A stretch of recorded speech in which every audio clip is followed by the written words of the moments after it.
गुल्मी जिल्लाको रेसुङ्गा नगरपालिका ward number 4 छलजेपानामा सोमबार दिउँसो भएको बस दुर्घटनामा 15 जना घाइते भएका छन्। बुटवालबाट तमघास हुँदै अर्जेतर्फ जाँदै गरेको लु 1 ख 7776 नम्बरको बस सडकदेखि करिब 5 मिटर तल खसेको जिल्ला प्रहरी कार्यालय गुल्मीले जनाएको छ।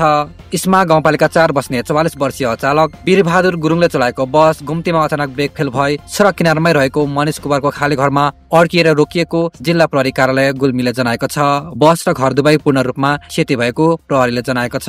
घाइते 15 जनालाई उपचारका लागि गुल्मी अस्पताल तामघास पठाइएको छ। चालकलाई प्रहरीले नियन्त्रणमा लिएको छ भने बस अझै घटनास्थलमै रहेको छ।